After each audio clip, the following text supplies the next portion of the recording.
Does that mean we're having pizza or flatbread?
Afternoon.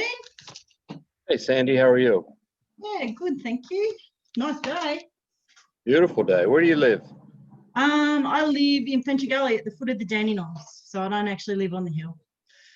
So why would you want to live there? It's too cold.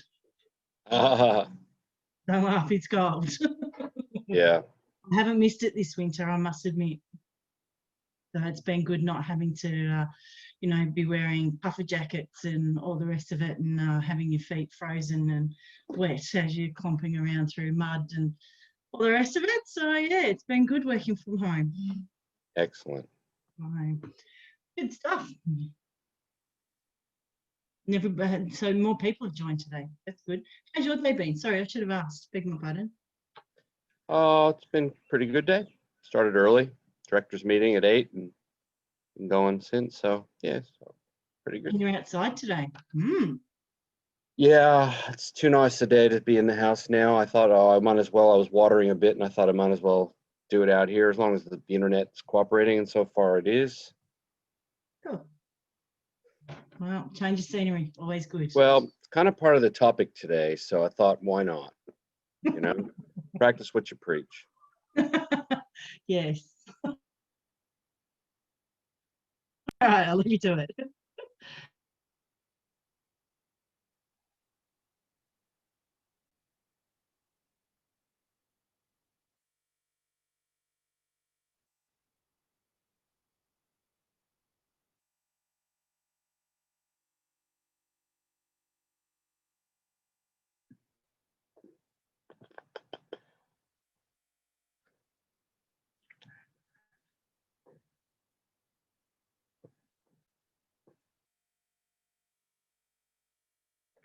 Well, Melissa, looks like we might be joining you on the bench. I didn't want to say anything with your Lakers high. I didn't want to put a dampener on it. Oh, such a high to such a low. My husband last night when they were showing highlights, he said, he goes, look, as much as I know that I don't get to win, it would be nice if Bradley got to have the Lakers and the Dodgers win. And I went, hopefully. Yeah, so wrapped for the Lakers, but I love them both so much. But the Dodgers have just been so frustrating, and they're so good. And then there's another postseason where they just don't perform to their level. It's like, how many times can they do this? And, next year's the year, surely. Oh, this year had to be the year. But anyway. Oh, well, I got to win 4 out of the next 5. They're not finished, but it's a tough ask. Yes, agreed. But yeah. At least I got my Lakers across the line.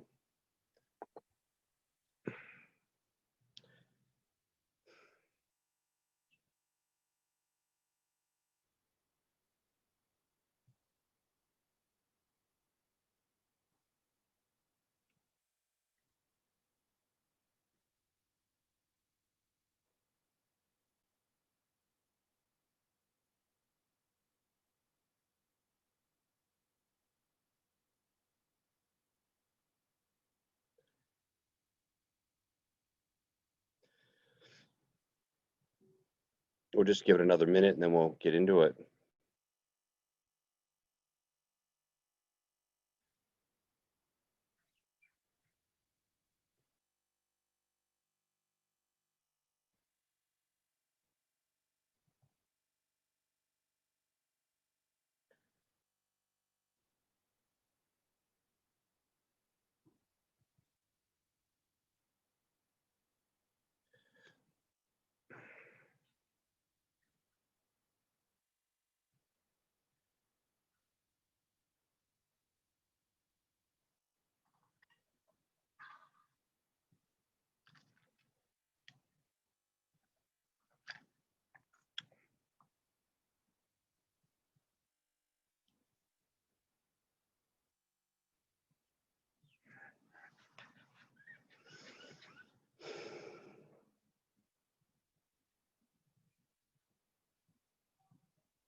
Okay, everybody. Well, we might make a start on this beautiful sunny afternoon in Melbourne.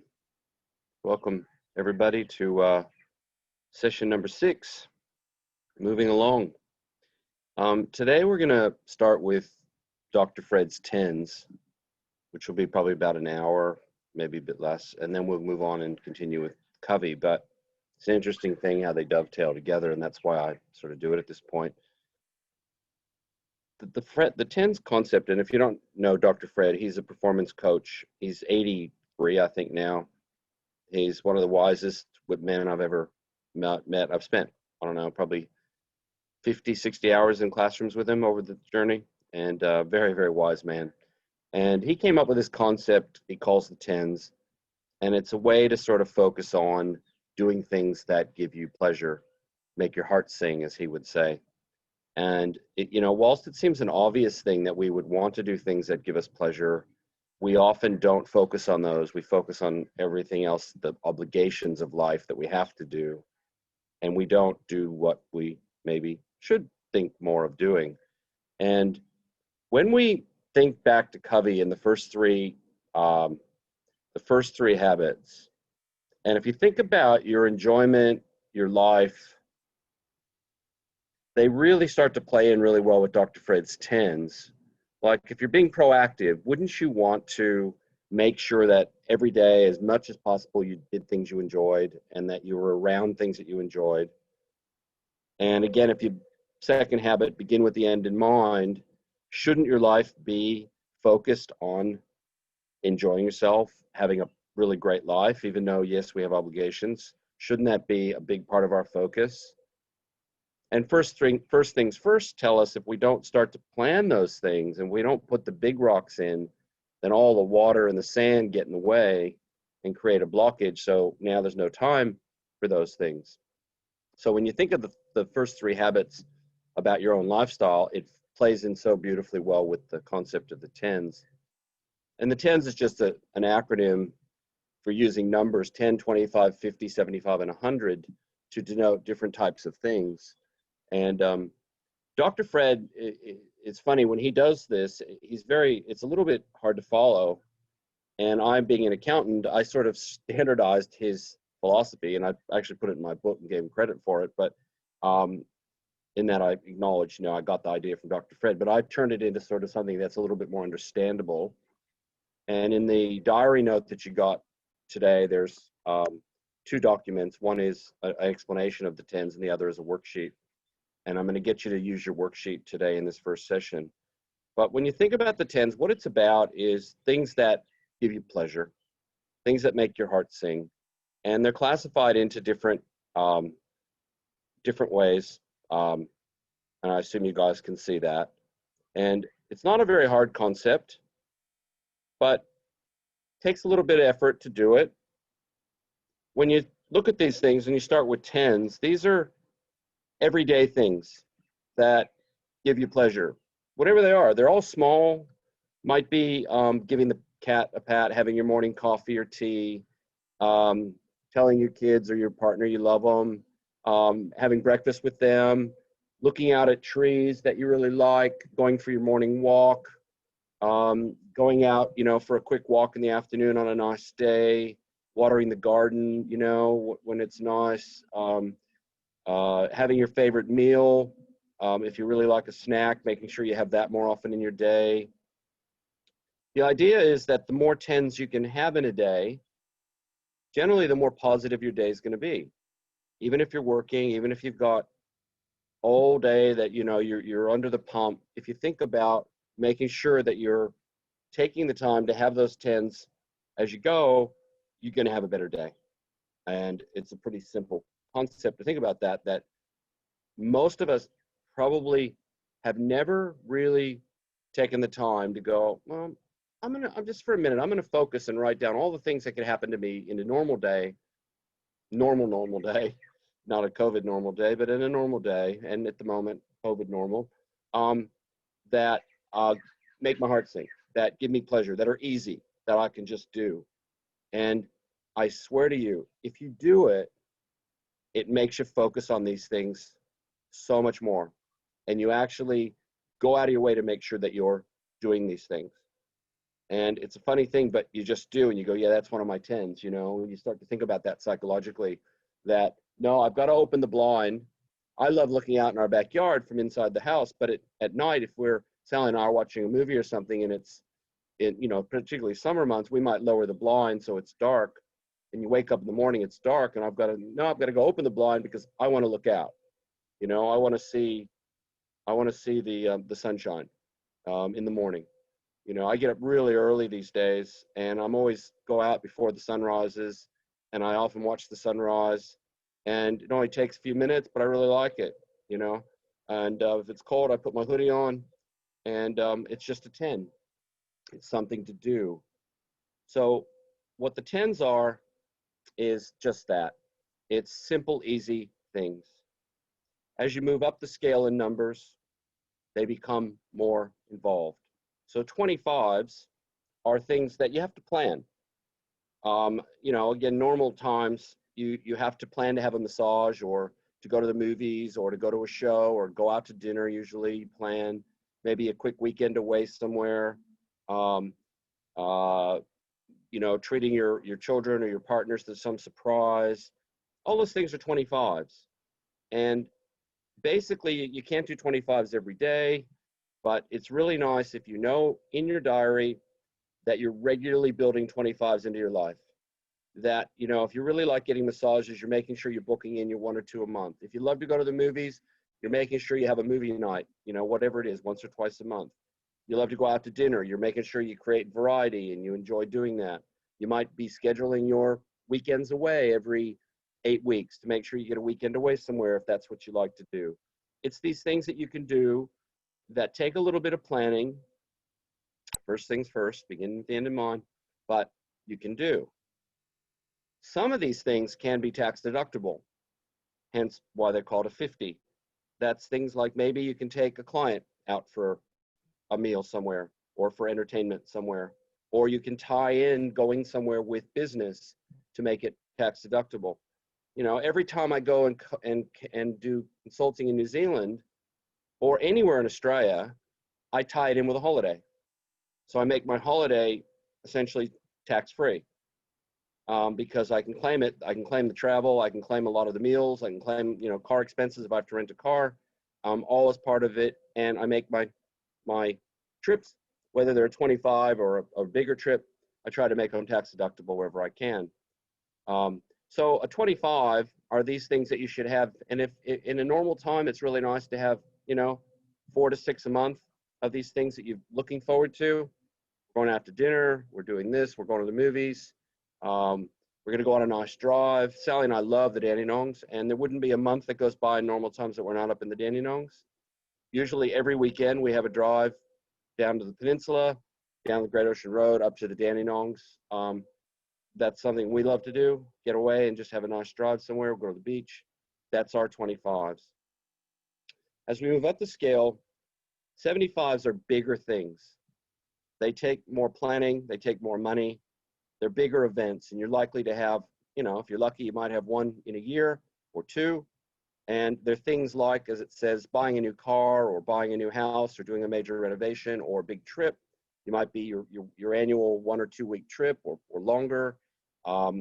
Getting married, having a 21st, having a 16th birthday party for your kids. All those things are 75s, and they're bigger events, and they take a lot more planning. They take a lot more structure to get them to happen, but they're really important in your life. They're milestones in your life that you remember pretty much forever. We all remember all those things I just mentioned. You remember all your big holidays, you remember all your new cars, you remember all your houses and renovations and all those things. And if you can make them tax deductible, all the better, and they become 100. And some of those things are like a car. If you're using it for work, there's an element of it that's tax deductible. If you're taking a holiday and you can tie it in with work, going on a conference and you can tie it in with some holiday time, becomes tax deductible. There's lots of ways, but it's got to be obviously done correctly. And that's the concept really of the tens through hundreds of how it works. And what I'd like us to do, and I want you to take this seriously, is get out your worksheet or just a piece of paper for now, whichever, if you're, like to work on computer, and start with your tens and list as many as you can. And I'm not going to ask you necessarily what they are, although some of you might like to offer up some quick ones, but it's more about the process of what you're thinking about and how you think. Just think from the moment you wake up till you go to bed at night, what are the things that really make your heart sing, that you really like, that give you a lot of pleasure? So let's just spend 5 minutes on our tens and capture as many of those as you can. And there's nothing wrong. You can't get them wrong. Just brainstorm with your own brain. We got a nice positive a green hat on for creativity on the 6 hats, and we're just thinking positive in yellow. Go for it.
Okay, everybody, if we could finish that up now. I'd really like to just pose the question, how easy an exercise was this for you? Want to share any of your 10s with us? What did you think about doing this little exercise? Is it life-changing? Any of those things anyone would like to offer. Hi, Bradley. Anita here. Hi, Nita. That was a really interesting one, and not as easy as I thought it would be, actually, because I think there's so many things that you just do automatically every day that you don't actually consciously think about the things that you're doing. And so, yeah, I mean, it really did make me think. So I have been able to now put some things down there, which is, I think, very obvious for a lot of people. If you've got family, obviously giving your kids a kiss in the morning and a hug, and patting my cat. I love my cat, and I'm not a coffee person, but being able to have a really good breakfast in the morning will probably be something that would be fantastic. I'd love to be able to do that each day. And just if the sun would shine like it is in where you are, it would be fantastic for me as well. So I guess it's probably almost shifting the mind to have an attitude of gratitude at the same time, and looking at what those little things are that each day you can do to make yourself happy. Excellent. Anyone else? Yeah, Bradley, I found that I wrote down quite a few things that I just enjoy, simple things around the house and the home that I enjoy doing every day. I've got quite a few things written down, but I feel that this exercise will make me want to focus on them when I do them, so that so I can acknowledge within myself that these are positive, nice, happy things that I can do every day. Yeah, that concept of, all the cliches of take the time to smell the roses. It's not the destination, it's the journey. I mean, all those things are really true. You can have two same people doing exactly the same things will have two very different experiences. And you can have a very different experience when you start to focus on the 10s. And I do exactly what you said. I think those are my 10s, I got to stop and give the cat a pat because I love the cat. And otherwise I just might rush by and, and be too busy to do it, because you just, so yeah, it does really make you think. Others, anyone else? I loved it. I smashed it, because this is like my favorite thing. It's the little things in life that give me joy. It's not the big things. So I even went down to the fact of wearing heels each day to work, being happy that I get to eat 2 sweet biscuits to finish off my day watching my favorite TV show. It's just those real simple things in life that actually give me a lot of joy. When my son gives me a kiss goodbye because he's going to work, and, have a good day, Mum. You too, mate. It's all those little things that actually bring you joy. And I think probably doing the exercise has made me it'll be a penny drop.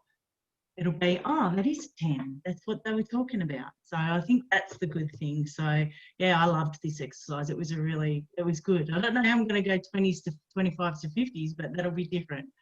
Yeah, they are different. Anyone else like to comment, Melissa? I think, yeah, I really enjoy doing it, and I think it makes me perhaps look at how I'm prioritizing my day. Because the things I wrote down are things that I do every day that I don't realize at the time would make a list like this. And I think it's going to make me, make sure that I have time to do those things. One of the things I wrote down was my husband finishes work at 4:30, and I wrote down, try to make myself available for Ben's excited 4:30 phone call, because he's so excited to talk to me on his whole drive home. And so often, especially working from home, I'll find that I'll miss the call, or I'm on the phone to somebody else, or I'm in the middle of an email and I think, oh no, I've really got to finish this. So I think this exercise will make me look at the other things that maybe fall in front of these 10 sometimes, and trying to make sure that they don't, because they're pretty easy things that I should be able to do. Yeah, it's the focus. It's bringing focus to things that Sandy said she really appreciates. Jacqueline says she sort of does, and you can almost take for granted because you just do them. Mm. It's all those things, you know. It's like really drinking it in and Yeah. making sure you know, they talk about being in the moment. I'm not a great being in the moment person. I mean, I'm always thinking about work and things to do and, you know, my books, whatever. And when I got married to Sally, I made like a Dr. Fred's 10 thing in my head that night when I went to bed. I said that tomorrow, we were there staying at the venue where we were getting married. I said, tomorrow, I'm going to live in the moment the entire day. I'm going to make sure that I appreciate every single moment. I'm not going to think ahead. I'm not going to think about anything else. I'm just going to, and I actually did. Like, I would get a really high score from 7 in the morning waking up till 3 in the morning when we went to bed. I'd give myself in the 90s of being 90% of the time in the moment. And it was a really different day, not because I got married. It was a really, really appreciative, different day than I would normally live. You know, it was like I really appreciated life, everything that was happening. I was watching everything. I was calm about everything. And I really felt like I wish I could live that way all the time. Mm. You know, I can't. It's not me to do that. But the more I could do that, and the 10 sort of helped me live that way to a degree. Yeah. Funny, before we started, Melissa and I were talking about the Lakers winning the World Championship. And in game 6, the one they won, in the second quarter, they played the hardest second quarter I've ever seen a basketball team play, and they absolutely smashed the Heat. You felt sorry for the Heat. They fell behind by 35 points. It was insane, the defense. And the only thing you can think is they can't do that every quarter. It's too hard. It's too much. It's to wear you out. And you know, because clearly they know how to do it, but they don't. And I think the same thing about this, you know, we know how to do it. We know how to appreciate things, but it's hard. It's hard to change or get things done or, you know, focus on obligation and responsibility and all of those things that come with life that we take for granted. Kissing the kids goodbye. You know, when your kids grow up and they move out of the house, you miss it. Did you really appreciate it when it was there, you know? You know, we had a cat we absolutely loved, and he died of leukemia. We had 48 hours from the time he didn't look so good until he was dead. And, you know, did we appreciate him enough while he was around? You know, did you grab him every time you could? I mean, I did, to be frank. Every time I could see him, grab him. He was an outdoor cat a lot, but our new ones are indoor only. So anyone else like to comment about 10s before we continue on? And you're welcome to. Anyone else who's got anything they'd like to add? I think with the 10s, so a lot of people might understand that things cost money, that it give enjoyment. A lot of my 10s were actually free or really quick. So you could be having a bad moment at work, you've just lost a listing, an offer got rejected, your frame of mind has changed. A quick 10, a quick 5-minute walk around the block or a cup of coffee, it could just snap you out of that and bring you back to where you need to be. So I think just appreciating the little things that will change it around. Absolutely. That's a brilliant point, Ian. You know, you use it to change your mood. You use it to change your luck at the moment. You appreciate something, you stop and smell the roses. I never, ever go for a walk without grabbing lavender and smelling it because I love the smell of lavender. And I'll go out of my way if I see a lavender bush. It's like, how often can I do that? It's only when I go for a walk.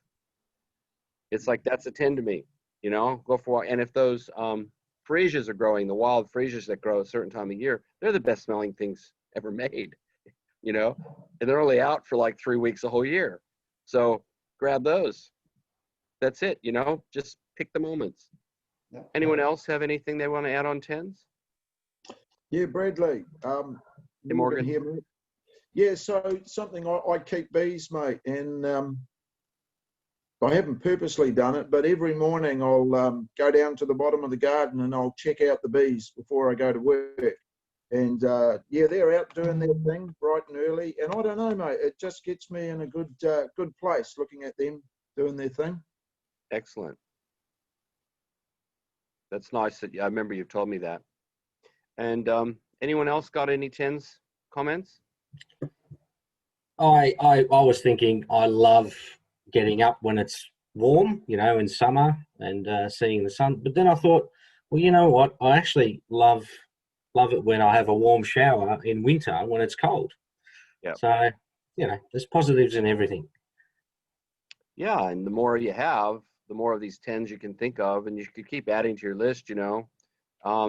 And you know, one of the things about the tens list is to keep it present once you've written it, you know, like put it on your desktop, print it out, put it on the refrigerator, you know, keep it present so it makes till you sort of really think it through. Anyone else before we move on? Okay, 25s are a challenge at the moment because of, for those of us in lockdown in Melbourne, but not everyone's in Melbourne. But I think the best exercise of this would be to think a little bit more normal. Like, let's just put COVID aside for the moment and think about these 25s that you like to do and that things that you would like to make sure you're building into your life's plan. So how many times a month, a year, whatever, do you want to go to the movies or get a massage or go to restaurants or take weekend trips or you know, whatever, book a session with a shrink, whatever it is, things that make you feel better, that take a little bit of effort, a little bit of planning. They're usually not spur of the moment things, although, you know, you can go and get a massage on the spur of the moment. And if they are tax deductibly potentially, like taking someone out as a, you know, a client or take a work colleague out for a business lunch or go somewhere on a weekend where you're going to visit some other offices and do some real estate stuff, whatever, think about it, tick the tax deductible 50s box on those. I appreciate in Melbourne at the moment, it's difficult to book them into your diary. So let's just think about what the things are that we like and that we could do. So spend another, you know, 5 minutes and let's get a nice solid list of things that you would think is 25s.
Okay, everybody, that's about 5 minutes again. It's a different exercise, 25s, and thinking them as potential 50s. It's a different exercise because it's not everyday things. Anybody want to share their 25s experience? Hi, Bradley. It's me. Hey, Michelle. Hi. This 25 days, and then I write down a couple of things. I really enjoyed it, and as they say, we need to have some time to plan to do these things. So I really enjoy, for example, to having a really nice day trip with my partner during the weekend, and also go out for dinner, really nice dinner in a Saturday night after the work. And I really want to organize a really nice dinner with my two boys together with my family, because sometimes really hard to see each other. So I really enjoy to spend time with my two boys together. And also I really have really enjoyed having a hot spring every 2 months. So Yeah, nice. something I really enjoy to do. Thank Is you, that Brady. Mornington Hot? Is that Mornington Hot Springs? Yeah, Yeah. Lovely. Beautiful Yeah. spot. Excellent. yeah. Others, other 25s, or what you thought about your process of doing your 25s? Anyone else? Yeah, Bradley. I don't know whether it's because of ISO, but I found that the 25s were more about doing something with another person or with other people. So, you know, planning to go and see friends, planning to see family, planning to go out for dinner, or planning to go to the movies. So I found myself sort of heading in that direction. Excellent. Mm. Yeah, you know, we've used the COVID time. We do Friday night cooks with Providor, live cooks with chefs. It's like going out, but we're not going out. You know, we do dinner parties with friends on Zoom, where we each cook a dinner, and we've done cocktail parties with friends. Obviously, the trivia nights, you know, those are all 25s at the moment because that's what we got on offer. But yeah, it's a different process because it involves planning ahead. In normal times, you know, you got to plan ahead. You got to make it something, a date night, a weekend away, a hot springs adventure, a dinner out on a Saturday night. You know, they're not things that happen unless you put a bit of thought into them, and that's part of the nice of them. You know, the nicest part of them is that you plan it and you make it happen for yourself, your partner, your kids, your friends. Anyone else have comments on 25s? Yeah, I've got a couple. And we're being in New Zealand, we're out of obviously lockdown, so it's a little bit different. But I know when we were in lockdown, I got stuck in Nelson, which is about halfway down New Zealand, and all my friends and family live in Auckland at the top. And so in order for everyone to catch up, we used to do like quiz nights and things like that, when everyone would jump on Zoom and we'd like tie them up with our mates and things as a way for everyone to like still communicate. And that was kind of that planning of having something to look forward to in the middle of lockdown. Yeah. In the house, we're living in my partner's house, we used to do like themed dinners. So every second week or every fortnight, we did like a takeaway night. So we dressed the whole kitchen up like a takeaway booth and things like that, and had like people rock up on like that to come, either like coming on their bikes and things like that and make their orders, and then we would bring the food to them, and like cool little quirky things like that. And now we're out of lockdown, even just doing something like a carpool, where like me and my partner can just drive to work together, hang out pre and post work, and talk about anything else that's not work. Is kind of, I think the 25s tend to involve other people, whereas the 10s you can sort of do by yourself. Yeah, but also, you know, you can do a lot of 25s can be you're in a relationship and you like to go out and have a run by yourself from time to time, or go bike riding somewhere else, or have a, you know, I love sci-fi, and sometimes I go to the movies by myself because Sally doesn't want to see the movie, but I love to see my sci-fis in the big screen. Yeah. Any other 25 comments before we continue on? Yeah, Bradley, it's Michelle here. As we thinking about spending some time with someone else, it really prompts me to think who I want to spend my time with, and to differentiate the people in my life who it's worth more time and who's not in general. So that's a good exercise. Excellent. Yeah, Bradley, Ian here in Dubai. Hi, Ian. Can you hear me? Yeah, all good. Yeah. Good. What you said about going to the movies to see a sci-fi movie, I really like that sort of thing. I just went past the cinema the other night, and there was that movie Greenland playing about a asteroid hitting the Earth, and thought, gee, I haven't heard of this. I'll just duck in and go to the movies. It was great. I really enjoyed it. So I like that sort of thing as well. 你把 And 那个第三，你来。 Connor, I think you got to mute yourself, Connor. Oh, where's that? There we go. And here in Dubai, I get I like going for a snow ski at Ski Dubai. I've got a 2-month membership, so if I can get a spare evening where I can duck down there for a few hours, I'll go for a ski. And so, admittedly, it's only 400 meters long, but still, so you go up and down a lot. But still a lot of fun. And going for a brunch over here with friends occasionally. Yeah, what that means is a brunch is almost an all-day event because it's on the weekend and there's like free drinks or cheap drinks, and it starts at midday and goes till usually 4:30, and then usually rock on somewhere else after that. So it's pretty good afternoon. So yeah, those sort of things. Life as an expat. Yeah. Excellent. Thank you for that. All right. 75s take on a very different complexion. These are life events. These are things that take a lot of planning, a lot of money, resource, time, etc. And you know, these are things that you you have in your life that really are memorable, meaningful. You may not remember at the end of the year every time you went to get a massage or go to the movies, but you'll remember your 75s, and if you can make them tax deductible as 100. I would suggest that there's no limit to the time frame that you think about these. As you list them, I'd be listing them out, you know, as far as you can see in your horizon, what you want. What are the big things, the big rocks that you want in your life that you can then start to look at time frames. You know, if you've read my book, you know, I do that. And I've planned, you know, when I was 30 to go to Antarctica at 55, and I was supposed to go to Alaska, but COVID got in the way this year, and you know, but I will, you know, and they're long term, you know. If you know your children's coming up to a 21st, and you know you're going to attend your children's weddings in the future, or you're going to buy yourself a new car, big trip, places you want to go on your bucket list, when you're going to upgrade your home or buy an investment property, the trips you want to take, you know, all those things are events that you have to plan. And the more you write down and the more you think, I'm going to make this happen, they'll happen. You know, like I asked Sally for her list of things she really wants to do in life, and I've been helping make those happen. You know, we were supposed to do the orangutans in Borneo this year in March, and or in May, and had to stop that because of COVID. And, you know, but we will.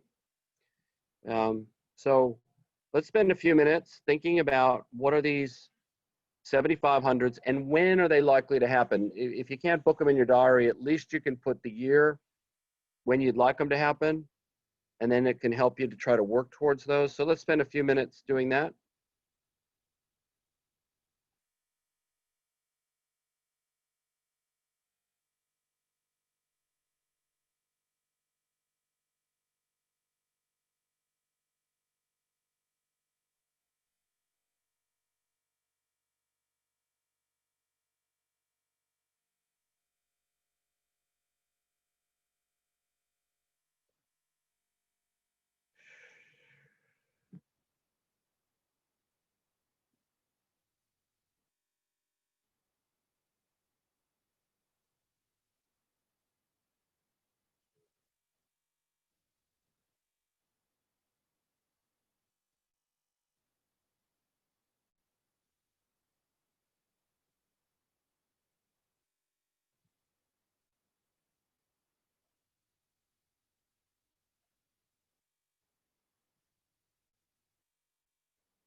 Okay, everybody. Not necessarily asking you what your life events are that you want to do, but I'd be interested in your just observation of having just completed that task and thinking about the future and maybe how you might be thinking about it a bit different now, or how you want to translate those and make them happen. And, just what does this exercise do for you mentally on these 75 and 100s? Anyone? I'll go, Bradley. Sure. It made me prioritize what those things are. I think everybody can have, 20 things in their head that they want to do, but without putting a time frame to it, they can kind of get pushed back and deprioritized. And, one of my things was see the Packers at Lambeau Field with my husband. And that's something that we have said for a decade. And without putting a time frame on it, how much longer would that get pushed back for? And how many things would end up falling in front of that? And will it ever happen if we don't actually say, let's do it in this year, or let's aim for this time frame? So putting a time frame to things kind of made me go, oh, how long have I been pushing this back for? So I think it makes it more realistic and maybe more achievable when you space things out and it tells you what you want to achieve first, maybe versus some of the other things. So I really enjoyed it. Yeah, the SMART goals concept, which I think we cover somewhere in this course, the T in SMART is time bound. When you don't put a time around the goals, they do drift, they lose their priority. You wake up one day and you go, 10 years have gone by and we didn't do these things. Mm-hmm. I've always had all these years plans, 5-year plans of travel and all sorts of things that it just helps you, to think, well, I want to do this, and and let's just let something else jump in the way. And so, yeah. Other views, guys? Yeah, Bradley, it's Mike. I think it's really positive to have something big to look forward to. And we, at the start of this year, just went on a family cruise pre-COVID, thank goodness. But, just setting, I think, a big goal, whether it be, as you said, a few years in advance, gives you something to strive for. And, I found that, I had a picture of the cruise boat above my desk, for instance, and I knew that it was 12 months out or so. And you might be, like Ian said before, having a bit of a crap day, and you look up there and it just refocuses. What are you doing this for? What's your bigger objective, and what are your what's the pleasure at the end of it all? And I think that's something that's really important to have. Yeah, I think that when you look at all three of these categories, the 10s give you something every day to make your heart sing and think positive. The 25s are these things that you can wake up, on the Monday looking forward to. We're going out Wednesday night, going to the movies, see something. We're going to have massages on Saturday. We're having friends over Sunday. It makes that week more festive. It makes it more positive. It gives you something to get through what can be hard. It's hard. Life's hard.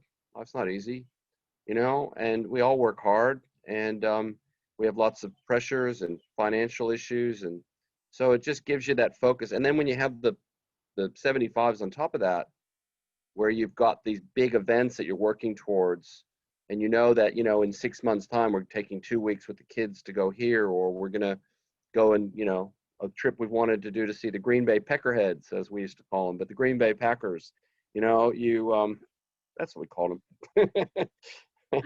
I'll have to tell Ben that. When I was a child, they were the Ants Pants. They won like 7 or 8 championships in the 60s, and they were just everything. And that's what they were known as, the Green Bay Peckerheads. And that was just because we were jealous. I don't think the Rams have ever won. I don't think the Rams have ever won a championship. Those 75s are those longer term out that, in 2 years' time, we're going to upgrade the car. We finished our renovation. We're going to just enjoy the home. We're going to be moving. We're having a wedding. It gives you something to really work towards and think positively about. I really think planning holidays and having them in your diary, whether they're weekends away, whether they're a week here, a week there, really gets you through tough times. I think when it's Wednesday and you know that on the weekend you're going away for a drive for the day, it gets you through the Thursday and Friday tough day. You know, you just know that, hey, I can't, you know, Saturday morning we're off. And I think having these things in your diary really does, and you know, if they're in your diary, they may not 100% of the time do them, but you get to do them most of the time, will make the day-to-day easier. You know, it just does. Before we leave the tens to hundreds, any last comments, thoughts, anything before we move on? Sandy here, Bradley. I actually found this to be quite interesting. I'm a bit of a moment girl, so I probably live a lot more in the 10s and the 25s than I do the 75s. So I don't plan a lot for long term because I've seen my life change on the spin of a 5-cent piece. So it's quite interesting when you start listing what you want to do and then putting a timeline to that.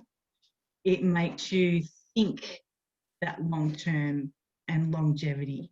So it's been a different exercise for me, the 75s. It's actually made me think long term to where I probably live in the moment more than anything else in my life. There's a saying, what gets measured gets done. And if Sandy focuses on the short term, then Sandy has short term things. If Sandy starts to focus on long term, you might get some long term things. If you don't focus on them, they don't happen because they take effort to make them happen. You got to plan. And, you know, I'm pretty sure I wrote this in my first book, but when I grew up with 4 sisters across the street, these girls that I was friends with, and Betsy was the third one. And when I came back from Europe, I did a Europe trip at 21. She was about 18. And she said, "You're so lucky." And I said, "No, I'm not, Becky." Betsy, sorry. Becky was around the corner. "No, I'm not, Betsy." I said, I wanted to go. I realized how much I had to save to go. I found the one I wanted to do. I booked it in. I made sure that every week I was building my savings to the amount I needed, and I went. And you can do exactly the same thing. So, you know, you're 18 now. You want to go at 21. It's going to cost you, with inflation, $4,000 to do what I just did. You got to save, you know, $1,400 a year for the next 3 years. Let's break it down into quarters, you know. And she went, you know, and she did a trip and had a great time. And I said, "You're so lucky," you know, when she did it. If you plan, you achieve. If you don't plan, you don't. And, you know, in a normal time, I'm always got plans. And we now, you know, Sally says, "We got anything on the weekend?" And we just stare at each other, you know, and we start laughing. You know, it's like, what can we have on? Yeah, you know. But in normal times we do, because we want to have things to look forward to. I want to have an enriched life. You know, if I'm going to Sydney on business, or as Morgan knows, if I'm going to Wellington on business, I love working with the professionals in Hutt City. Great team, great people. I always have a trip around New Zealand. Like I build the whole thing around a trip. So I call them up and I say, "John, who's the owner, I say, "John Ross, I want to take a trip to New Zealand in February next year, or did this year. We went in February. I can be in Wellington for a few days if you want me to, if you want me to do some consulting." And he always takes me up on it. And I spent, I think, 2 days this time with them, and we did a week coming down, and then we did 5 days around Wellington, all around. And I make it's tax deductible. It pays for the trip. I have a great time. If I go to Sydney on business, I'm going to make sure that every single time I go to Sydney, I'm seeing something I haven't seen before. I'm doing something I love. I love getting on their ferries and going for ferry rides. So every single time I'm in Sydney, rain or shine, I make sure I leave time, get on a ferry, and go around over to Manly, or go around, you know, wherever it might be. Go off to Doyle's, you know. I always do it every time. And all these people I've worked with for years who go to Sydney, and you say, "What'd you do?" "I just got on the plane, hotel, room, you know, back." It's like, I never do that. I make sure that every place I go, I get to eat in the nice restaurants or restaurants I want to eat at. I'm a plain eater, so I'm really happy having a, you know, ribs at an American rib joint or something. But I always do stuff, and it amazes me how many people don't, because they don't plan. They don't look ahead. They don't plan their 25s. They don't plan their hundreds, and they just go through week after week. And maybe they're happy with that, and that's good. I'm not. I want my life to be full. So I'm always using 10s, 25s, 75s to think about what I can do in life. And if you read my second book, you'll see I've done a lot in my life. And so much of it has happened on other people's money. As consultant on the tax office, as Dr. Fred said, why not take a holiday and get the government to pay half? Because that's basically, if you can make it tax deductible, that's what they're doing. The government's paying half for you. You know, so that's the goal. All right, I'm glad you guys enjoyed that. Seems like it was a winner. I really like it, and I really like Dr. Fred's stuff, full stop. I'm just going to quickly, and not spend a huge amount of time, but just quickly recap where we're at. We started with principle-centered leadership on trustworthiness and this whole idea of character and competence mixed with judgment gives you this wisdom to do your job. Attitude, aptitude. People don't have character or competence going for them. They probably can't show judgment. They're not somebody you really want. You probably don't have them in your life as friends, and you probably don't have them in your life as coworkers. We then moved into our second stage, which is trust. This idea that in an interpersonal relationship, we have to trust each other. And remember, when the emotional bank account is damaged or broken, trust is gone. And so we have to do things that create deposits. You know, with deposits, if you make a withdrawal, you got to make a lot of deposits, and you got to consciously do that. If you let somebody down and you want to keep their trust, then you got to work really hard to first acknowledge I blew it. I'm, going to make it up to you. But after 2 or 3 of those, the deal's probably off. People don't really believe you. Whether that's personal, work, family, it's all the same. The emotional bank account's a really powerful sort of tool. And we just started on empowerment last time, looking at the managerial level. Thanks, Sarah, for correcting that. You look at the managerial level, and we talk about that. What management should be trying to do is to use talent. And how can they both set up systems and structures to use the talent in an organization? And the principle that works at this end is empowerment. That if you can get people feeling empowered, the environment being empowered, then you're going to have an organization that clicks. It's funny, the Dodgers are massively unlikely to get to the next round now, sadly, very sadly. But they're an organization that over decade after decade after decade are good. They're never bad. They've never been bad in my lifetime. And they have this formula for creating the best pitching staff in baseball. And throughout the history of baseball, they've got the best pitching staff record, best ERA. They're always good. And they were talking today about how, as an organization, they're incredibly good at knowledge management and moving knowledge from one era of pitchers to the next era to the next era. And they have this incredible system of developing people, bringing them into the organization and turning them into winning pitchers and becoming, success stories. And also being able to renovate ball players that might be a little broken down from other organizations. And that's that managerial level, use of talent. It's the empowerment culture. It's creating an environment where it is knowledge management. There is learning from each other.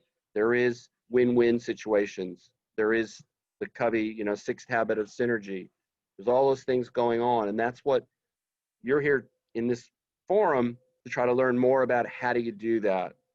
And how do you maximize what you get out of people in an organization? And that's not a negative to want to do that. It's not like you're using people, because the more productive that Sandy is, or Melissa is, or Ian is, or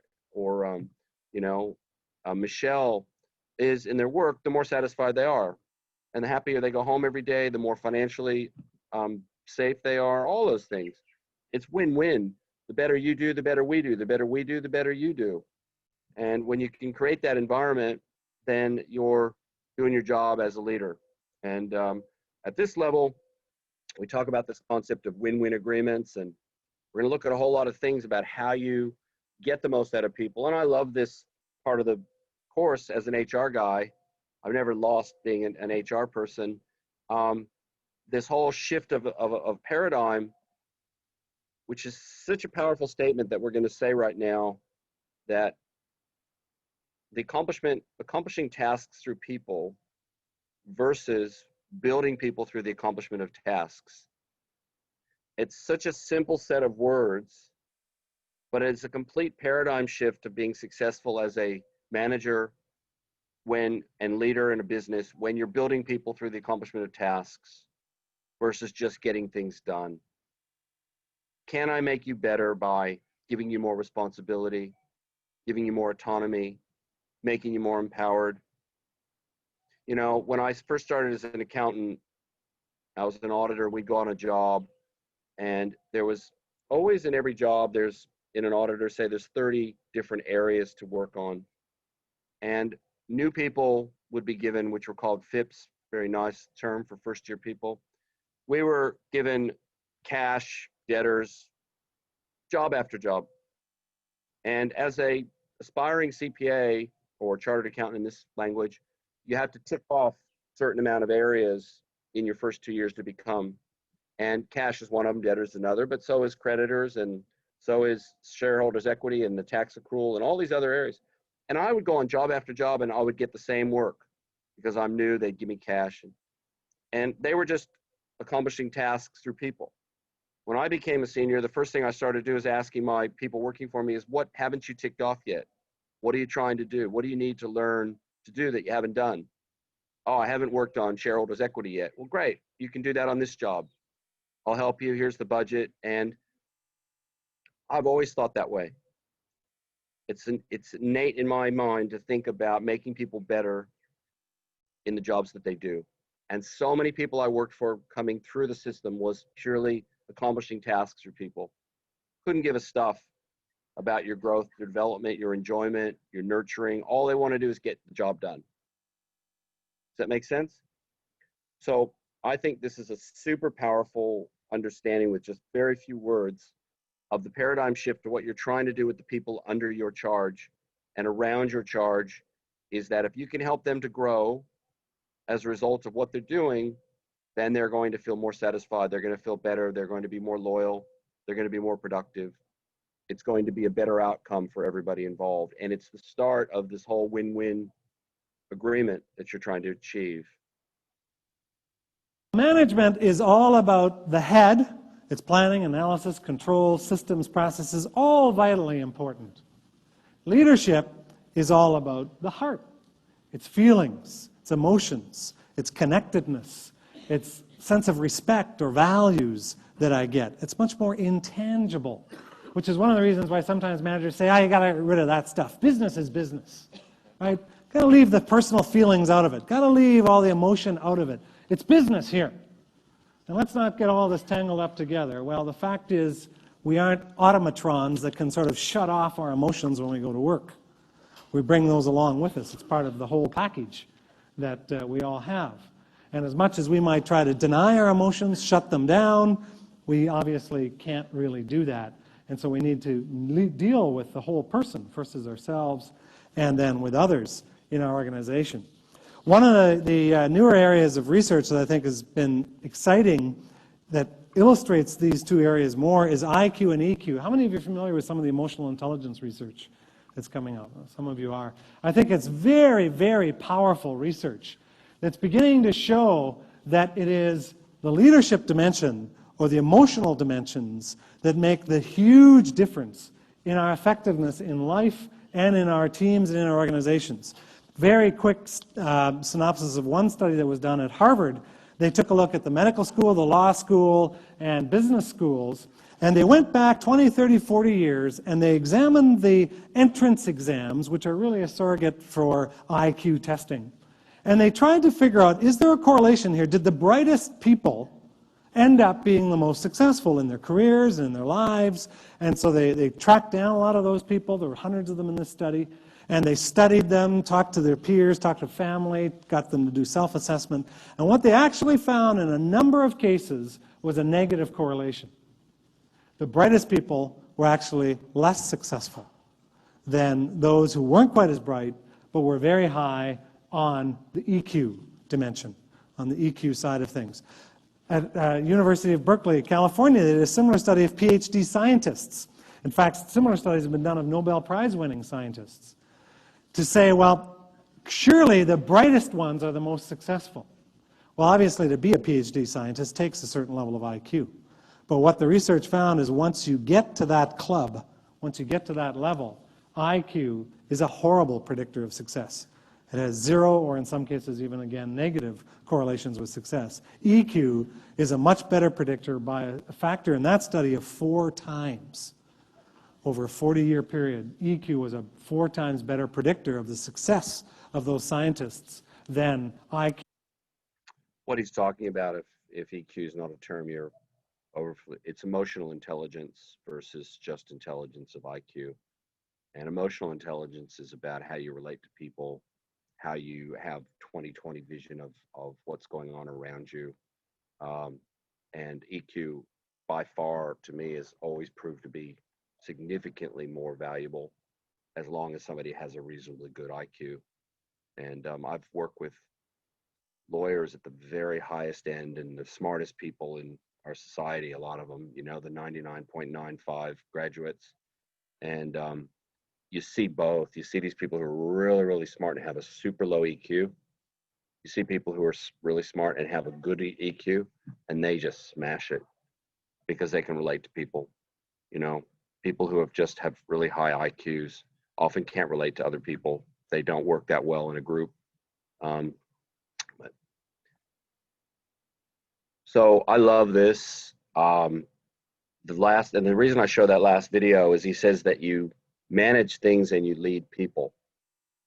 And in this sort of Covey language of the people paradigm versus a things paradigm, you've got these corresponding sort of concepts that, all right, so in a people paradigm, it's about leadership, not necessarily management. Obviously you need both, but we're talking about people, they respond far better to leadership than they do to management, without question. Effectiveness versus efficiency. You know, efficiency is getting something done with a limited resource. Effectiveness is maximizing the return you get for your effort. And there's a huge difference. And people often say he was effective and efficient. One of the leading NBA announcers always says that, and it drives me crazy because to be effective, you have to be efficient. But effective is more than efficient. Effective is getting the best outcome for your resources. Serendipity, spontaneity. Serendipity is being in the right place at the right time. Spontaneity, all of those things as how we relate to people, taking advantage of, sometimes you're not wanting to hire somebody, but the right person comes along that you just cannot live without. And if you're overly structured, you won't engage them. If you're living more in a spontaneity and serendipity, you say, we've got to have this person. We've got to find room for this person. There's an opportunity here that we can't say no to. Discernment, using intelligence to figure the differences versus just measurement. Everything is in terms of numbers. Cause, big issue. Causes versus the effects or the symptoms. A leader wants to understand, why did something happen? How can we stop it from happening again? Or how can we make it happen again if it was a good thing? And those that are into the things paradigm, the management paradigm, are more about the effect and the symptoms. They're more about blame. They're more about, they don't look at what caused it. Like, they just want to throw the problem at somebody, as opposed to, let's understand this. Let's get down and work hard to understand, why is this happening, or why has this happened so it doesn't happen again. Release, empowerment versus control. It's pretty obvious. We've done a lot of that. I love this. They're a programmer versus a program. Production capability versus production. A leader is trying to create more production capability A manager is trying to get their production out of whatever that production capability is. There's room for both, but a leader has got to focus more on that production capability. A leader is more about transformation than a transaction. A good person in our business should be more about a relationship rather than a transaction. They should have the clients think that they're awesome versus just sold your house and I'll use somebody else next time. Investment versus expense. Obvious, you know, people paradigm, people are an investment. You want to send somebody on a training course, you want to hire somebody and pay them more, you want to give them a good induction, you want to do all those things because you're investing in somebody to give you a return for that next period of time, whether it's 1, 3, 5, 10 years or beyond. Customer service is a real focus, obviously, of leadership paradigm versus just efficiency, getting things done. I've worked with a lot of people who, right back to my earliest days, you know, who don't understand that, you know. I remember when I first started in the supermarket, sounds trivial, but it's a really good example, to be frank, that these were the days where we packed bags for people. Sarah's probably laughing, but we had like 7 different types of bags, paper bags that we packed people's groceries in those days.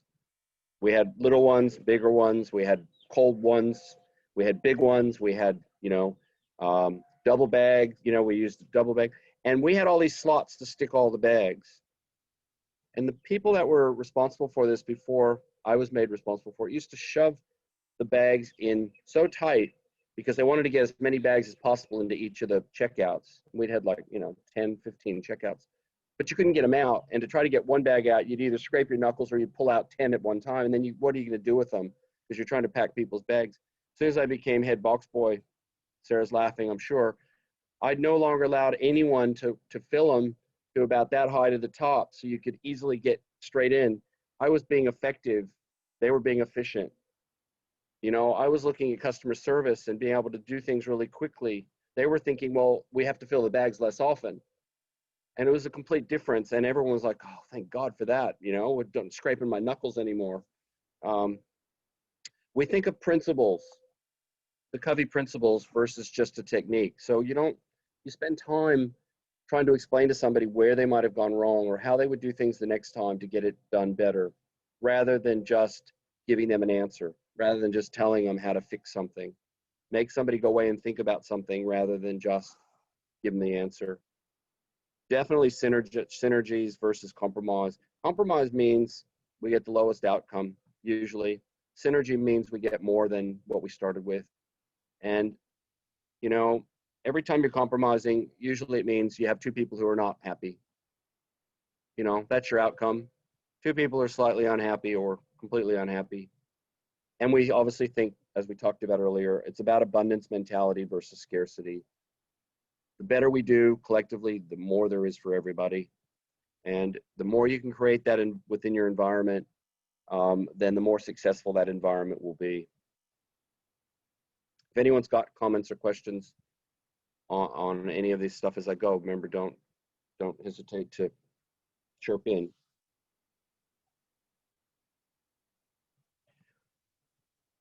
I found this out by it happening with an employee of mine.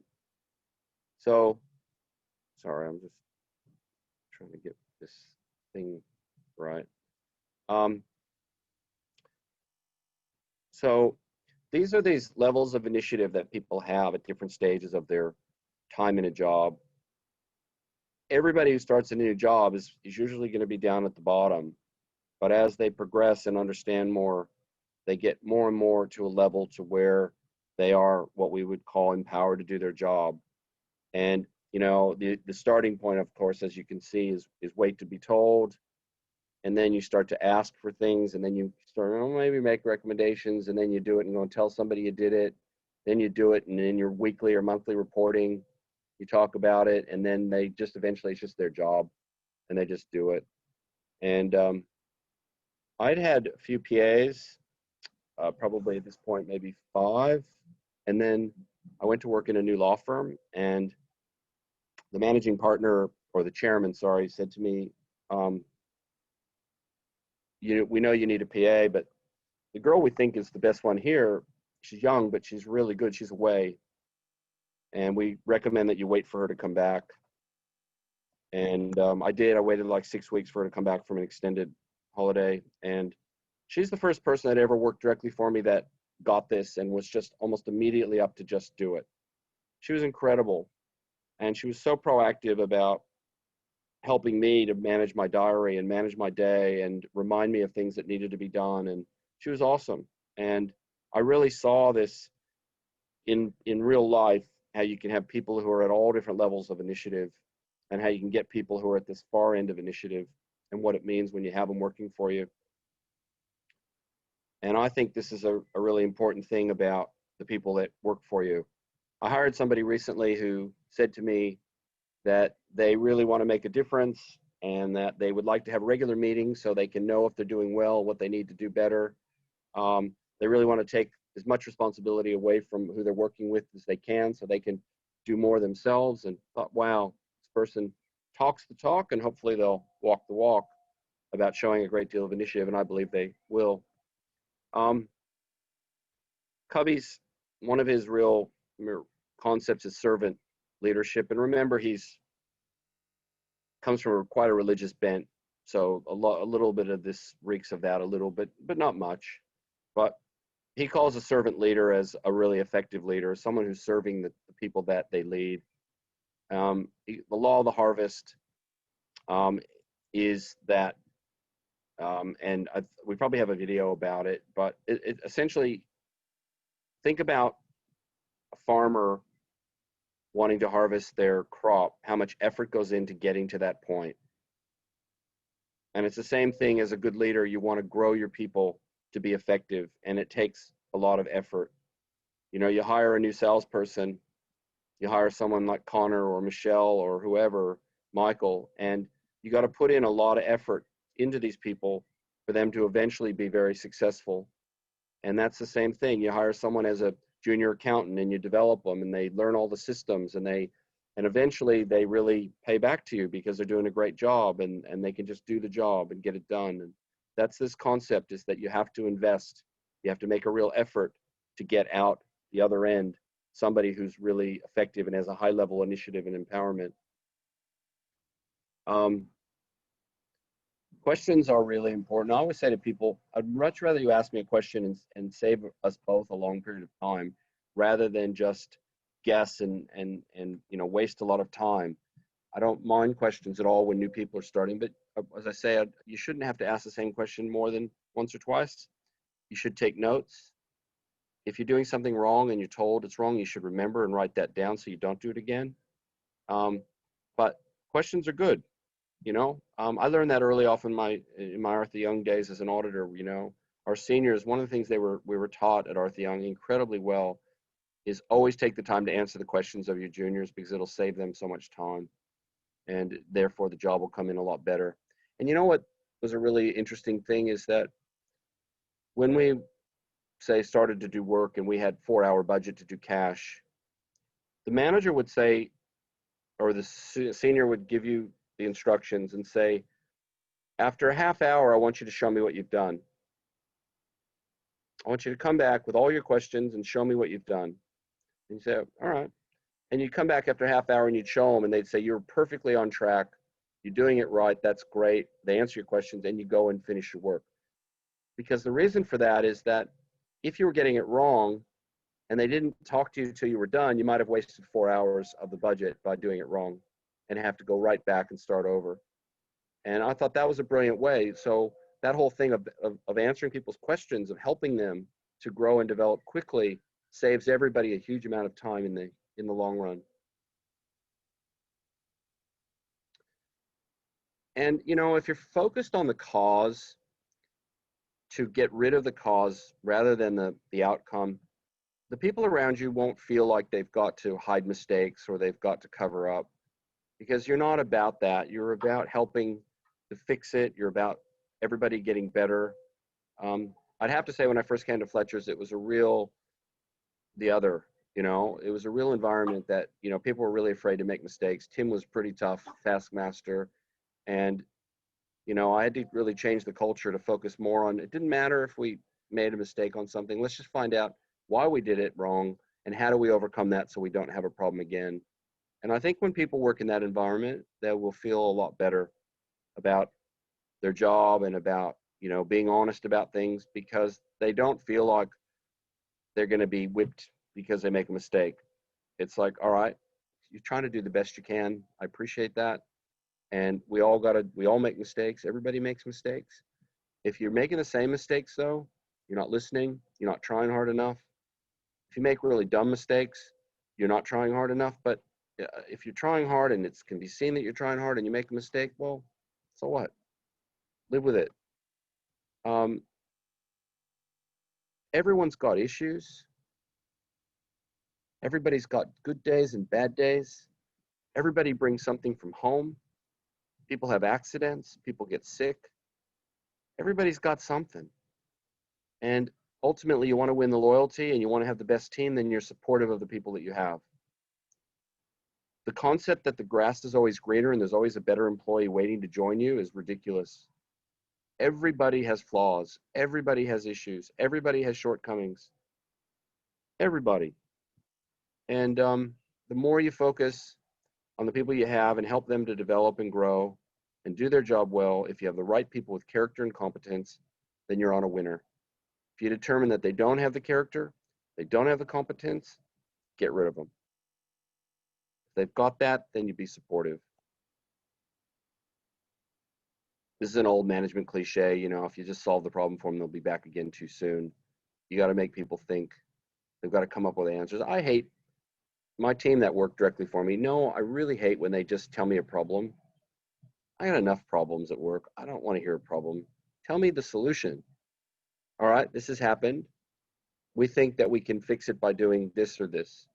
This software is causing us a problem. We can do this or this. Software is a problem. We've gone back and told the supplier that, and they're working on it. Great. I don't have to think, well, all right, what are you going to do? Because we've already done it. You know, try to instill in your people to come up with solutions, not problems. Every problem is an opportunity. Every problem has a solution. And if people just want to focus on problems, it's pretty negative. It's pretty hard, and it puts too much pressure back on the leader to have to figure out the answers. And we don't want to have to figure out all the answers because no one knows the job as well as the person doing it. If Caroline has a problem with real-time agent, or Beth has a problem with active pipe, or Tracy with box and dice, Sarah with the CT system, they're the best ones to answer it, not me. I'd rather them come back and say, look, we have a problem with this and there's two solutions. I think we should do this. What do you think? I love that. I'm very happy to add my piece in, but I want them to have the answer. I want them to think about what the answer is, not just, you know, take the easy way out. We have a problem. Can you fix it? Does that make sense?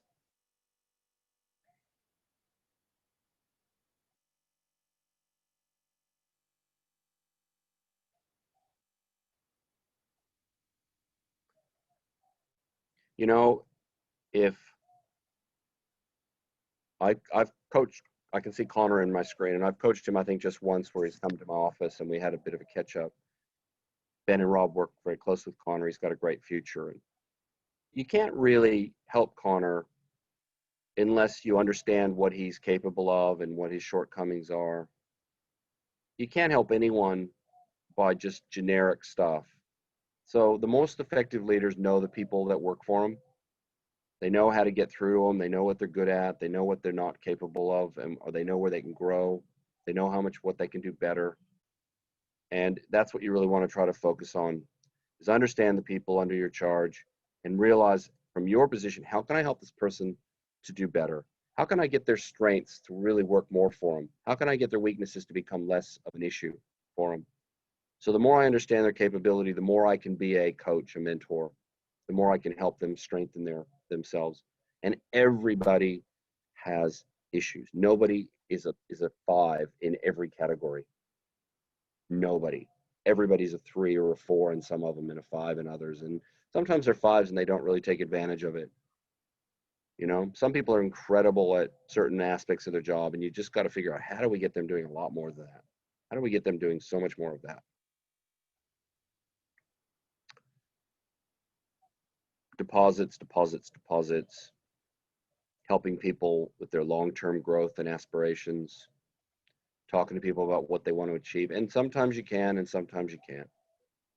Sometimes you have to say to people, you're not going to get that in this environment. Sometimes you say to people, hey, if you keep doing this, you know, you might. This is what you got to do either way. Remember, our objective is 2 things. Remember to make sure that their day-to-day is as good as they can possibly be, and long-term, we're building their career as much as possible.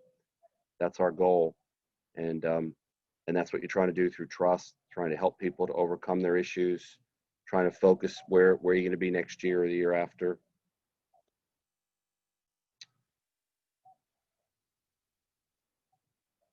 The idea of stakeholders' needs is understanding what all of the players involved, what matters to them. You know, we can't have a relationship with Neo, our printers, if they don't understand our company and we don't understand what they're capable of.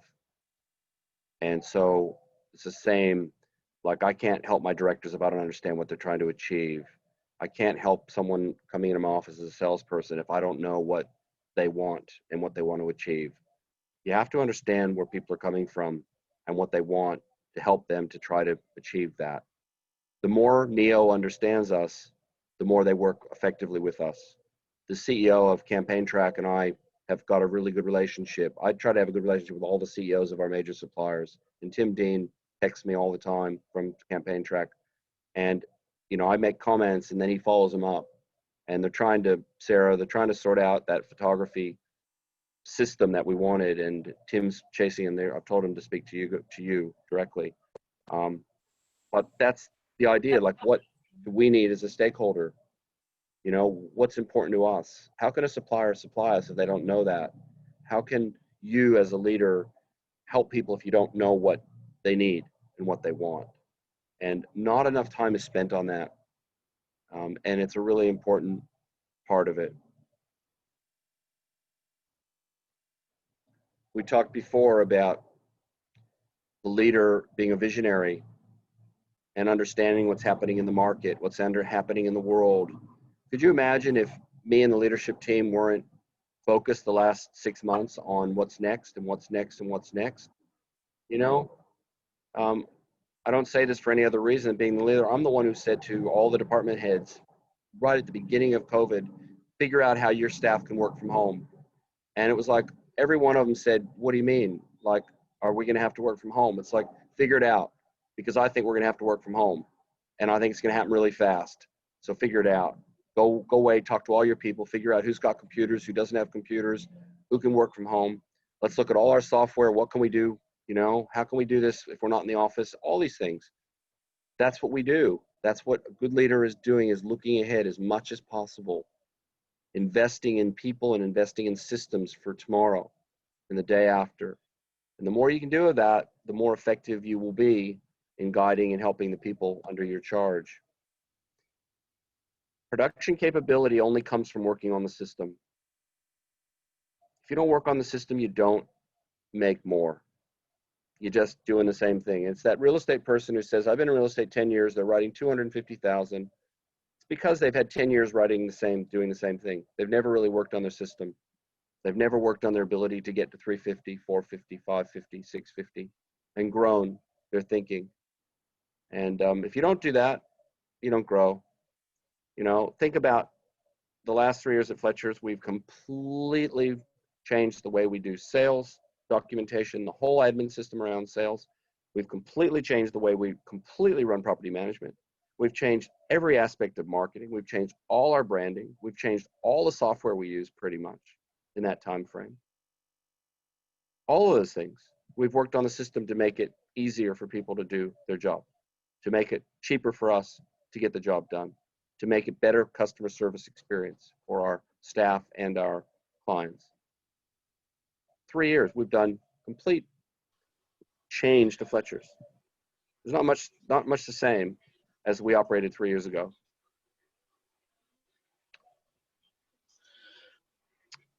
We've talked about alignment, about making sure that things happen in the right time frame, that they happen you can't say to people to use a new system if they haven't been trained on it. They can't be trained on it if we haven't got it ready. They probably can't be trained if we don't have the documentation for it. If their heads aren't around it, they're not even going to listen.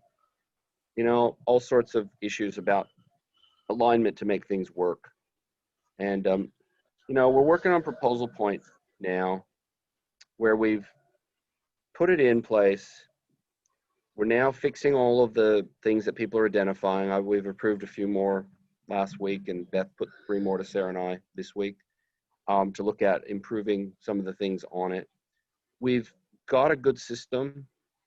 We've fixed things that people wanted fixed. Now we're working on getting those who aren't using it to use it. So we're going through the entire sales team to determine who's been doing proposals in it and who hasn't. And those that haven't, why haven't they? And can we help them to actually use it? Can we get their admin support staff more engaged to help the salespeople to do it? So Beth's doing that exercise right now of doing an audit of everybody, setting up more and more training with people to try to help them to use it. And that's the idea of alignment, because I want Fletchers to use Proposal Point. I don't want just 5 agents to use it. I want as many agents as we have to use it because it's a good tool. Same with Active Pipe Dashboard. I got my email today for the month of, I get it each week, showing me from Kimba in marketing who's looked at their dashboard and who hasn't, and when's the last time they looked at it. Because if they're not looking at their dashboard every week or 2 weeks, then they're not using it properly. And we've tried to educate all those people. Can everybody mute if you're not muted, please? Somebody's making noise in the background. So we work on this alignment. You know, I'm only going to get 100% take up on Active Pipe on Proposal Point if I keep pushing it. And, you know, I think Beth is incredible. She's great at what she does. And she's now working through the people. And I believe that, you know, we'll get close to 100%. We'll get everyone, but we'll get very high percentage. We've done the same with Active Pipe. The reds, or the people who haven't been looking at it, is very few now. It's almost all being done. And that's what we try to do, is put all these things in place to achieve the desired outcome. You got to do things different at times. You got to shake it up. You got to change the message. You got to try things that are different, because the same message is just, you know. So I use voice text a lot. I send voice messages to the directors. We had a directors catch up this morning on Zoom, just to shake it up. You know, I don't just send emails. I try to do different things.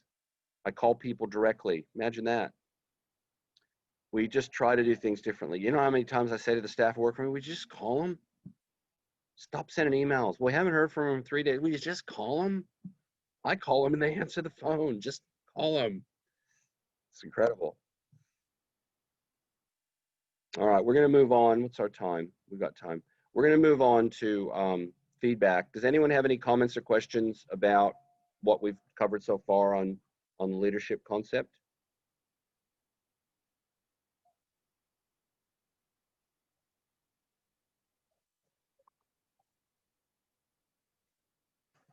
Okay. Feedback's a really important part of being a good leader. And Covey's got this great feedback system, and it's a nice little ecosystem in its own right. And I love what he does. You know, Breakfast of Champions is the vision. We start the day with where are we heading? What are we trying to do? What are we trying to achieve? We got that begin with the end in mind. Lunchtime, Lunch of Champions is feedback. Let's take a reflection on how we're going. And are we doing the right thing? And dinner is self-correcting. I like this meme.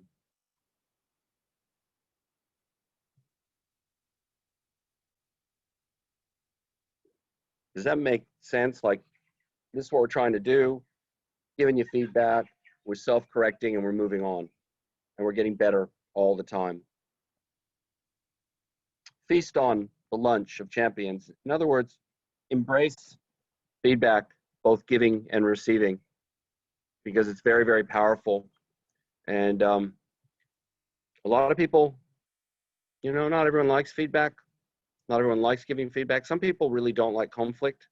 Therefore, it's very difficult for them to give feedback or to receive it because they feel as if it's in a situation of conflict. It doesn't have to be, though. If, again, you know, everyone who works for me directly, I tell them, and I always do it. It's a speech I've been doing since I was 26, probably even younger, is that when I'm telling you things that I don't think you've done right, I'm not having a go at you. It's not my job to have a go at you. I'm just telling you things that I think you could do better, or things that weren't done correctly. And let's talk about how we can do them better. And when I give you positive feedback, it's because I believe you've done a really good job on something, and I want to give you that. And every job you do is going to have both probably in it. And I'm not going to be embarrassed about telling you I don't think we got that right. I don't think you did that very well. I don't think you put your heart in that job or anything. Likewise, I will feel completely great about telling you if I've made a mistake or done something wrong, whatever. Because remember, we're all there just to do the best job we can. Do you think anyone works for you deliberately does things wrong? Deliberately makes mistakes? Deliberately does a bad job? I don't, because those people don't work for me. I don't keep them. If they don't have the character and competence, I don't want them. So we shouldn't be afraid of feedback, giving or receiving.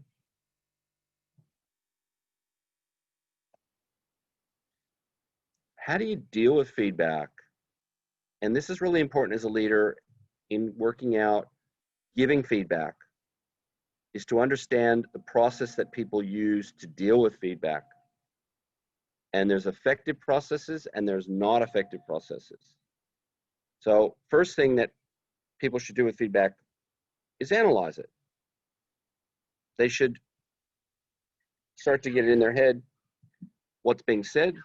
They should thank the person for it. They should clarify if they're unsure of exactly what was meant.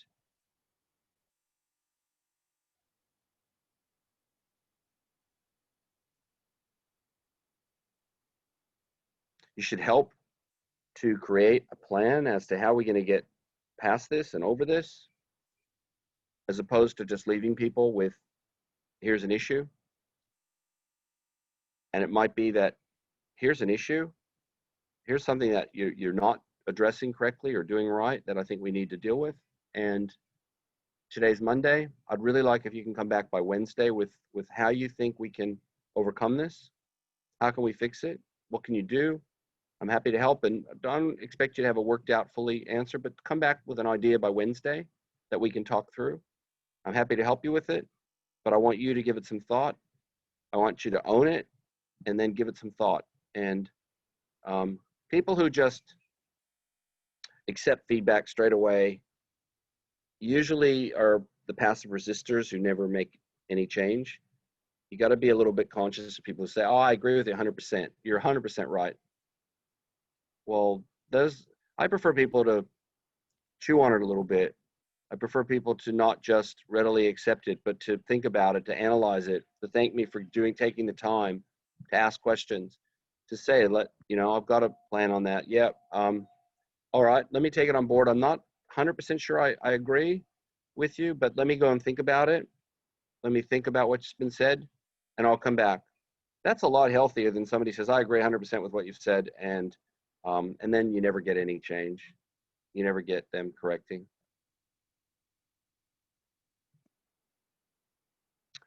When you're planning your feedback session, you've got to really decide what you're going to say.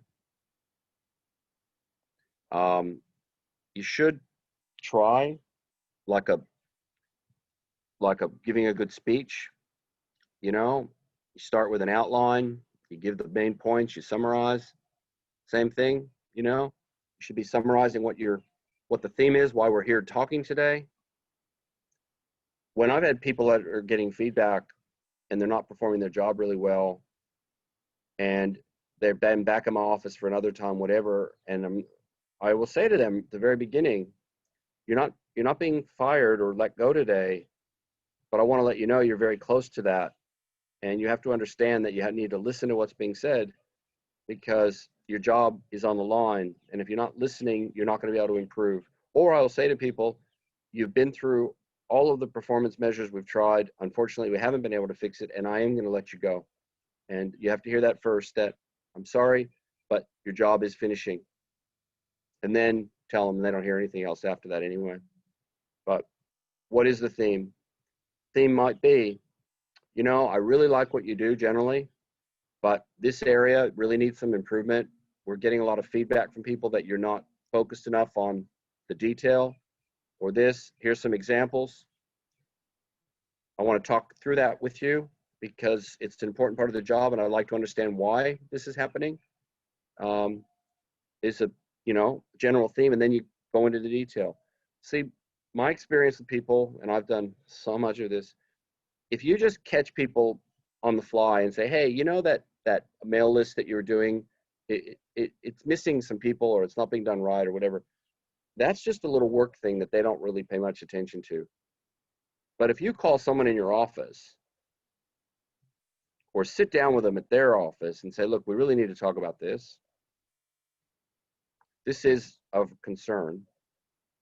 Take the time away from being just production and make it sound like production capability, right? Production is, hey, could you fix that? Can you do this? Can you do that? That's just production. Production capability is sitting down with someone and saying, hey, we need to improve this system. We need to improve the way you go about doing this. We need to, and when you take the time to do that and you say to people, hey, we're going to have a chat. I'm going to put it in your diary, and we're going to have a chat tomorrow about some things I've observed that I think could be done better. Why don't you think about things that you think you could do better in your job, or that are giving you some issues, whatever, and we're going to have a good chat about it. You get a significantly better outcome with that than just catching somebody on the fly and saying, hey, you need to fix this, you need to do this, you need to do that. Because people just have that go right over their head. That's just in a day full of stuff. It's not memorable. It's not a 25. It's just a little blip of a -10, right? So there's a real difference between how you structure feedback when you really want to increase PC versus it's just a little thing, you know? If you try to cover too much, you can often lose it. If you try to give too many examples, I always say to people, I'm not giving you an example because I want you to debate the example with me. It's a bit like asking you how you felt about doing the 10s rather than what are your 10s. I don't want people to debate the facts. And you get a lot of people who aren't growth-minded, who just want to defend the facts. And when you spend too much time on the facts, you never get on to the bigger picture.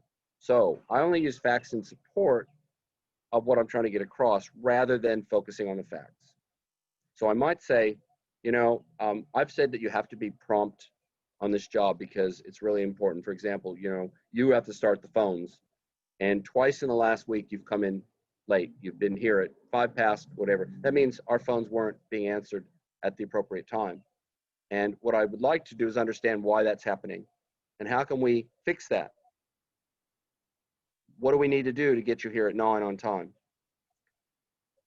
Because if I start to say, on Wednesday, you came in at 3 minutes past 9, and on Monday you came at, they'll say, well, this is what happened on Wednesday morning. I got up and all was good, but then I couldn't find my keys, and you know, I don't want the excuses. I don't want the, because I'm trying to get to the cause, not the effect. Why did this happen? Why does this happen? And I found that, you know, with people that are improvers, performers, achievers, they will take feedback on board and they will go better. People who are not like that will use your examples, they'll use your points to just defend their position. And they'll say, well, no, that's not right. I wasn't 3 minutes late on Wednesday. I was actually only a minute late, right? And that's really not important. And you're not right about Monday. And you know, for the last 3 weeks, I've been on time. I've been on time for 3 weeks in a row, so why are we picking on this week? You got to get to the bigger picture rather than the detail with people to get to the right outcome. So select what you really need to cover, what examples you really want to have, establish, you know, how long should we have for this conversation? Maybe the first one is only going to be 10 or 15 minutes to outline the issue, and then it's going to be an hour to talk about it in more detail when they've had a chance to go away and think about it. You know, whatever that might be. Develop your order for your talk. Like, how am I going to get this? I don't want to get lost in the detail. I've got to get the main points across to this person. How am I going to do that? What do I need is whatever information. If you know you're dealing with someone who's on the DISC model, we'll get more to that later, but who's a C, who's into detail, you probably need more detail. If you're dealing with someone who's a D or an I and they're not so much into detail, you probably don't need so much detail. An S and a C, you probably need a little bit more. We'll cover that when we do DISC. How are you going to say it? You know, nice to think about a structure. There was a meeting last week with the director and a person that director reports to, and they were talking to one of their team members, and they called me to talk about the structure and about what might be said and not said and how best to go about it. And that's great. Plan ahead. We want to get the right outcome. We want you to stay. We want you to be productive. We want you to be successful. So how do we build a feedback session to achieve that? How do we do that? One of the ways is start with the outcome, you know, begin with the end in mind, start with the outcome by saying, we want you to be here. We want you to be successful. We want you to do this and that. So let's work backwards as to how do we achieve that. I always begin with the end in mind in all the counseling sessions I do for the most part. So they know you're being developed further. I've got opportunities for you. I don't have opportunities for you. You're not doing well. These are problems. They're said right at the very beginning. And then I work backwards usually, because I don't want people sitting there for 20 minutes going, what's the punchline? What's happening here? And they're not listening to anything that's really being said because they're waiting for the punchline. So I always think it's important to tell people exactly where they stand so then they can get that out, and then you can go back and have the story, whatever notes you might need. You know, you can deliver things positive or negatively. You know, you're always late is not a particularly positive way of saying that we require your position to be punctual. And we've noticed on several occasions that you're not. And we can go into lots of details about it, but you know and we know that you're not always here at the start of the day when you're meant to be. And we need to work out how do we deal with that, because it's not acceptable. And it's going to cause your position to be lost if it continues. So we'd like to see it fixed. How do we do that? You never attack the person, you never attack the behavior. You attack, like, the behavior is you're slack, which is not what you want to say. You want to say that you're not getting the job done in the time frame we would expect you to do it. To say somebody is late, you're always late, is not the same thing as saying you're not here at this appropriate time that you're meant to start. We require punctuality, and you're not being punctual. We need to understand why. When you can make it sound more business and more objective rather than an attack on a person, then you're going to be more successful with your feedback. Calling somebody slack or lazy or you just don't focus, you just don't pay attention, is never going to get as much as we have some issues with attention to detail. We've had complaints about this happening and that happening, and that's really about detail. So why is that happening? Is there a way that we can help you, to focus more on the job, that you don't have those issues? Is a much better way to say than you just make a lot of mistakes. Your attention to detail is terrible. You can't really have a winning conversation when you do that. Some people are very visual. Maybe they need diagrams. Maybe they need things. to get your message across. It's kind of like winning the sales listing. Do whatever it takes to get the best outcome. What do you need to do to get this to work? Do you need to take this person across the street for a coffee in a normal time to talk to them rather than doing it in the office? Do you need to have somebody else in the room who's going to help get that message across? Do you need to keep track, because they're a detailed person and they want to argue with your detail? Do you need to keep track of the detail very precisely for a period of time to say to them, there's no debate about this. We've tracked your attendance for 3 weeks. And in that time, you've come in late beyond the time you're meant to be here. You weren't here punctual, showing punctuality on 6 occasions. I can go through each one of them, but here they are. Because sometimes people need that. I once had a lawyer work for me in an HR role, and she was like that. And so I documented for 30 days everything that she did wrong in the department that affected people in that department. And I said, you want a detail? Here's 30 days worth of things that you've caused problems for your colleagues in this department by not doing your job the way it's meant to be done. So let's go through those so you can have your detail, and then let's work out the right outcome. How do we fix this? Whatever it takes, guys, to get your message across of what you're wanting to do. Sometimes it's about rehearsing, because sometimes you need to practice. How am I going to get this across? How am I going to get it across so it sounds positive? It may take some effort to do that. We've only got 5 minutes left, so we'll actually start our next Covey session with the feedback of actually writing a feedback plan. I might actually give you that for homework, to write a feedback plan based on what we just talked about today. On someone you need to give some feedback. I'll put that in an email to you. Before we wrap it up, I'd just really like to open up. We covered a lot today about the managerial side, leadership side, trying to create empowerment. Any questions, comments, thoughts, anything anybody wants to add?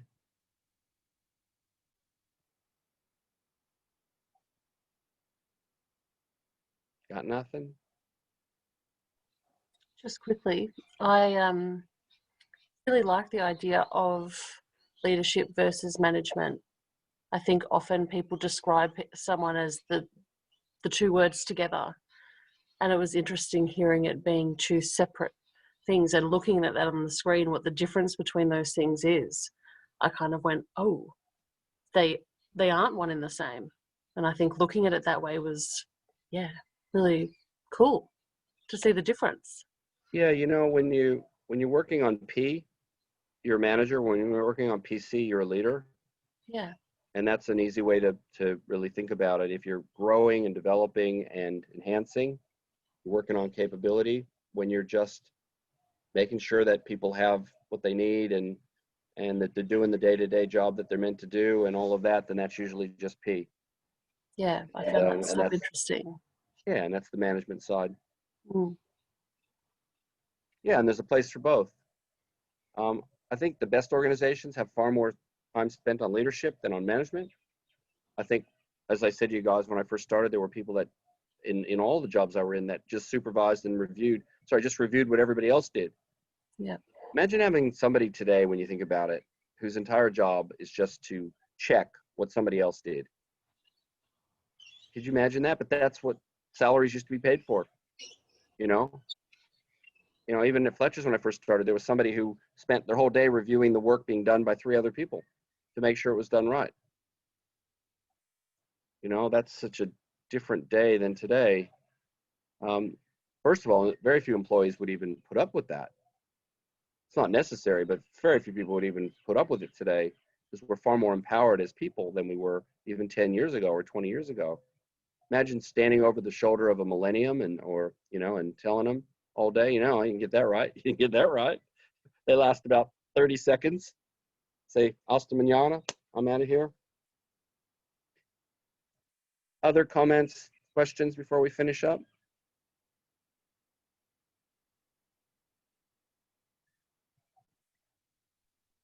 Bradley, just on the feedback one, obviously you're dealing with a lot of different personalities. in terms of follow-up, because I know some people stew on things for a long time, so they get feedback and then it's like replay going through their mind, and they actually don't get over that hurdle, you know, for some time. And others are very quick to take it on, make the changes that are needed, and then move forward. With that process, what do you do in terms of once you've given that feedback, the follow-up for those different types of personality? Yeah, and it's probably, as we'll do with DISC, it's probably more about behavior, you know, the different type of behaviors that people exhibit, but then personality is all I meant on that. Well, that's knowing the people and knowing how they've taken the feedback, and that's why often when you give people feedback, it's about having a subsequent session. Let's say, like, let's get together again in 2 days, see how you go. Other people, you can say, look, just give me a call tomorrow. Tell me what you think about this. Other people, it's like, you know, I mean, I say to people, do not walk out of this office thinking anything bad, because you're doing a really good job. You just need to improve in an area or two, like everybody. We all can get better. So I want you to have a positive attitude about this. So what I'd like you to do is come back to me in 2 days and tell me how you feel about it, and what you're thinking, and what you've learned, and what, you know, do you agree? Do you not agree? Where are we at?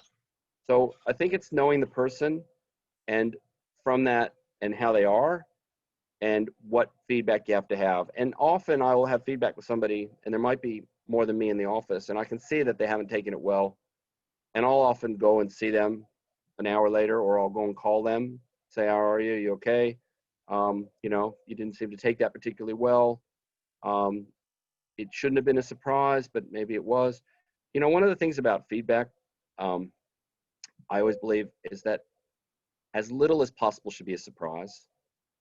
And I think if people have honest 20/20 sort of vision of themselves, they're not surprised.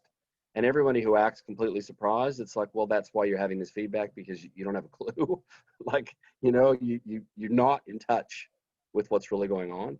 So with those people, you have to make sure you get back to them really quick. People who say, yeah, you know, you're right. I could be doing that better. Or I know there's a problem there. And we'll agree, well, go away and think about it, and let's figure out, how do we fix this? Can you come back within the next 24 hours or 48 hours, and let's talk about a solution, because I'm sure we can fix this. You know, so Mike, you just have to know the person, know the extent of the feedback you've given. Sometimes you got to let people stew on some things.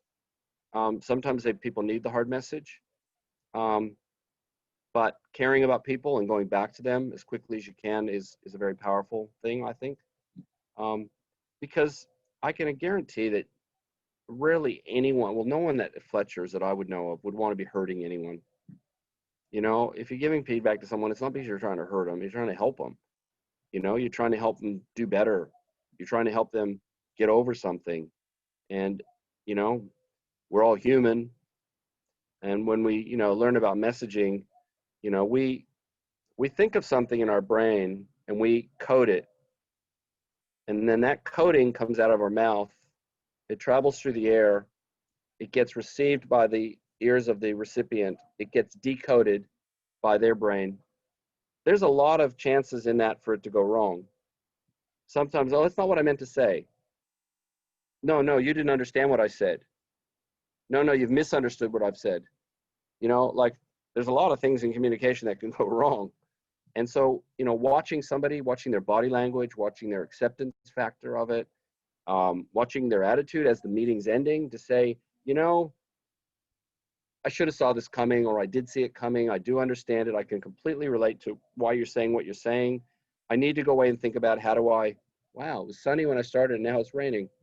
How do I, that's Melbourne, it's raining. You know, how do I digest this? Can you help me figure out, well, all right, what do you want me to do? What do you want me to come back with that would get us to the next level? When you're getting those sort of responses, you sort of feel good. When somebody walks out and you can see that they're completely bewildered, they feel, you know, betrayed, they feel, you got to get back to those people pretty quick, you know, and you got to tell them, you know, you're valuable and we like you and we care about you, and we wouldn't be having this conversation if we didn't. We'd, you know, just get rid of you if we didn't. We do care. We want you to do better. We want you to relate better to the people around you, whatever it is. So, you know, a long answer, but that's what it takes. Know the person, understand the significance of what's being said, try to read their response.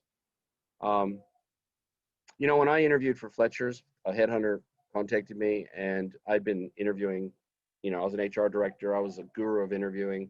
And this guy that interviewed me, who I still talk to, he called last week, and I was sitting out the back when he called. We had a chat. Nice man. But when he interviewed me, the entire interview, he sat there with a clipboard writing notes. He never looked at me. And body language is 75% of the equation. And I thought, this guy's missed everything. Like, I've got no hope, because like he's never even looked at me. Anyway, I think the only candidate they saw or something. He actually did see me. I give credit to him.